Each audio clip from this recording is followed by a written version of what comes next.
USA का visa एक दफ़ा रिजेक्ट हो जाएगा तो दोबारा वीज़ा ही नहीं मिलता है। ये B2 वीज़ा होता है, वो विजिट वीज़ा होता है। आपका क्या बिजनेस है, आप क्या करते हैं, तो इन्होंने वो आपने खुद फील करना है। मैं बार बार कहता हूँ खुद फील करें। अगर आपका जो कॉन्फिडेंस लेवल है वो इतना हाई होना चाहिए, आपने उसको प्रॉपरली एक्सप्लेन करना है। Hi guys, welcome to my YouTube channel, welcome to another interesting vlog. एक नई इन्फॉर्मेटिव इंटरेस्टिंग वीडियो लेकर मैं आप लोगों के पास आया हूँ। कहते हैं जी यूएसए का वीज़ा एक दफ़ा रिजेक्ट हो जाएगा तो दोबारा वीज़ा ही नहीं मिलता है। यही बात आपने सुनी है, लेकिन ऐसी कोई बात नहीं होती। आज आपके सामने मैं एक ऐसी एग्जाम्पल लेके आया हूँ और एक ऐसी सक्सेसफुल स्टोरी है कि जिसने एक दफ़ा वीज़ा ट्राई किया, नहीं मिला, दोबारा ट्राई किया, नहीं मिला, अगेन ट्राई किया, नहीं मिला, अगेन ट्राई किया, नहीं मिला, अगेन ट्राई किया तो उनको वीज़ा मिल गया। इट मीन 5th ट्राई में जाके यूएसए का वीज़ा मिला है। ये एक कंप्लीट डिस्कशन है जो आप लोगों के साथ मैं शेयर करूँगा।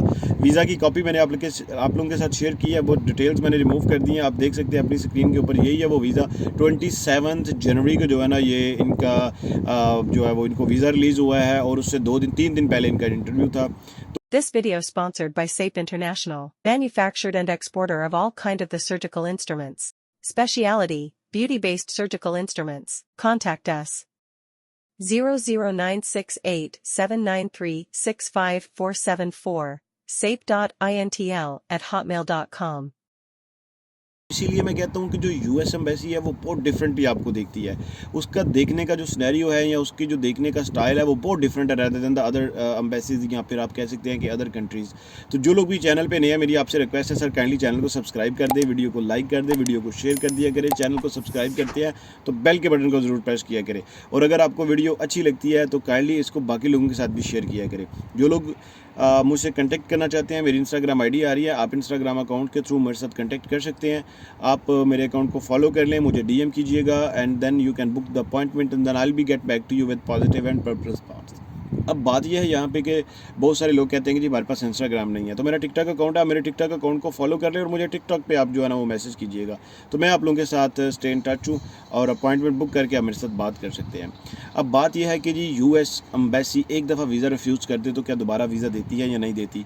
तो 99.9% लोगों का ये होता है कि जी एक दफ़ा रिफ्यूज़ल हो जाता है तो दोबारा दूसरे अटैम्प्ट पे अगर वीज़ा नहीं मिलता तो फिर आपको वीज़ा कभी भी नहीं मिलता। ऐसा बिल्कुल भी नहीं है। ये चीज़ें सिर्फ़ और सिर्फ कहने या करने की हद तक है, प्रैक्टिकल इनका कोई लिंक नहीं है। जिनकी मैं आपको स्टोरी सुना रहा हूँ, ये जिनके बारे में मैं आपको बता रहा हूँ, इन्होंने जब फर्स्ट ट्राई ली, फर्स्ट अटैम्प्ट लिया तो सेम क्वेश्चन, सेकंड अटैम्प्ट लिया तो सेम क्वेश्चन, थर्ड अटैम्प्ट लिया तो सेम क्वेश्चन, फोर्थ अटैम्प्ट लिया तो सेम क्वेश्चन। इट मीन कि कोई क्वेश्चंस में डिफ्रेंशिएशंस नहीं आ रही।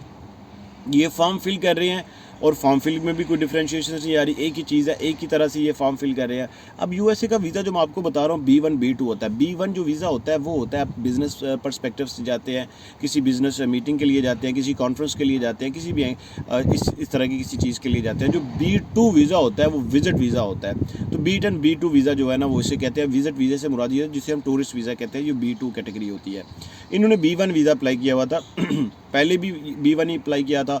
सबसे पहले फैमिली के साथ अप्लाई किया और सेकंड टाइम जब दोबारा अप्लाई किया तो तब भी फैमिली के साथ किया, थर्ड टाइम अकेले अप्लाई किया, फोर्थ टाइम अकेले अप्लाई किया, और फिर इन्होंने जब फिफ्थ टाइम था तब भी इन्होंने अकेले अप्लाई किया। मैं इंटरव्यू की थोड़ी सी इनकी स्टोरी आप लोगों के साथ शेयर करता हूँ कि इनकी इंटरव्यू की स्टोरी क्या थी। This video sponsored by SAPE International, manufactured and exporter of all kind of the surgical instruments. Speciality, beauty-based surgical instruments. Contact us.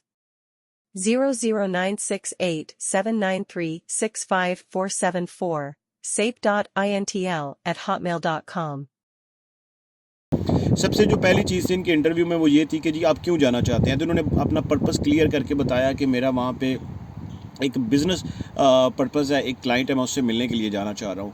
तो दूसरा क्वेश्चन ये था कि किस स्टेट में जाना चाह रहे हैं आप, कहाँ पे पर्टिकुलरली जाना चाह रहे हैं। तो वो वही एक क्वेश्चन था जो पिछले 4 दफ़ा जब रिफ्यूज़ हुए थे तो तब भी यही एक क्वेश्चन पूछा जा रहा था। फिर इसके बाद अगला ये क्वेश्चन था कि जी आपने कितने दिनों के लिए वहाँ पर जाना है।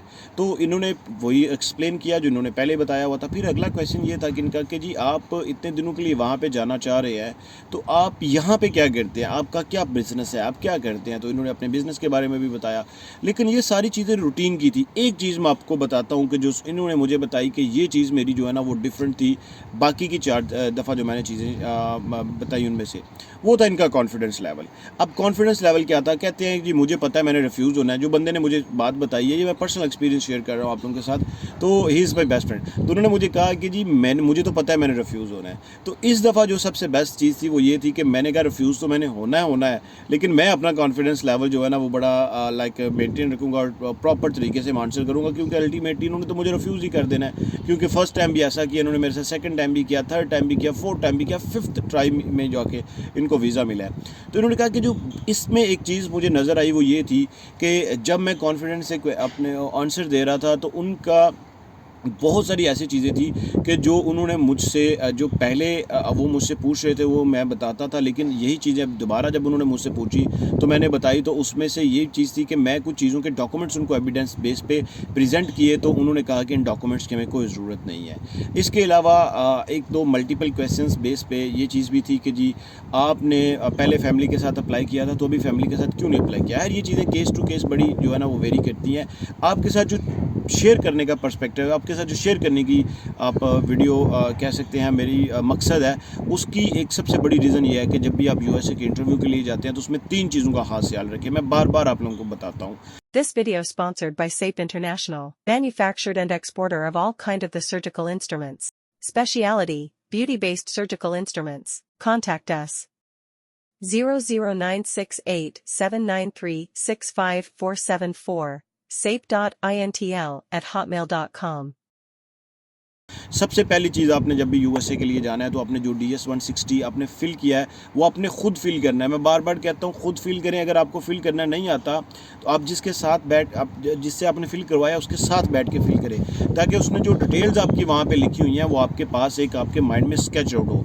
पॉइंट नंबर 2 कि जब भी आपने यूएसए के वीज़े के इंटरव्यू के लिए जाना है एम्बेसी में, तो आपका जो कॉन्फिडेंस लेवल है वो इतना हाई होना चाहिए। आप इतने ओवर कॉन्फिडेंट नहीं होना, लेकिन आपका कॉन्फिडेंस लेवल इस तरह का होना चाहिए कि आप आंखों में आंखें डाल के बात करें। आप जो क्वेश्चंस वो पूछ रहे हैं उन क्वेश्चंस को प्रॉपर्ली एलेबोरेट कर सकें, उनको प्रॉपर्ली डिस्क्राइब कर सकें, ना कि आप उनको आंसर कर रहे हैं लेकिन आप कभी इधर देख रहे हैं कभी उधर देख रहे हैं। और जो तीसरी चीज़ मैंने आपको बताई है कि पहले भी मैंने काफ़ी दफ़ा बताई है कि आपने जब भी वहाँ पे इंटरव्यू के दौरान क्वेश्चंस के आंसर करने हैं तो it must be summarised and described, but आपने उसको प्रॉपर्ली एक्सप्लेन करना है। एक्सप्लेनेबल मतलब कि प्रॉपर्ली वो आपसे पूछ रहा है और आपने ही डिसाइड करना है कि वो अगला क्वेश्चन आपसे क्या पूछेगा। जब वो पूछ रहा है पर्पस क्या है, तो आपने उसको शॉर्ट वे में एक डिस्क्राइब और एक्सप्लेनेबल आंसर ऐसे करना है कि उसको समझ आ जाए कि आपका पर्पस क्या है, फिर उसको ये पता चले कि आप करते क्या हैं।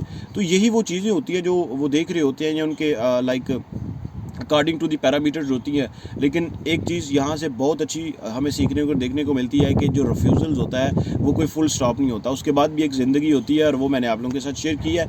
मेरी ज़्यादातर वीडियोस में आप यही देखते हैं कि मैं लोगों को मोटिवेट करता हूँ कि भाई रुकना नहीं है। अगर आपने कोई डेस्टिनेशन सेलेक्ट कर लिया, इंशाल्लाह वहाँ पर पहुँच जाते हो, लेकिन उसका बेस्ट और सिंपल तरीकाकार ये होता है कि आप उसको प्रॉपर तरीके से वर्कआउट करके अप्लाई करें। मिलते हैं एक नई इंटरेस्टिंग मिला में, तब तक के लिए स्टे ब्लेस्ड, अपना ख्याल रखिएगा।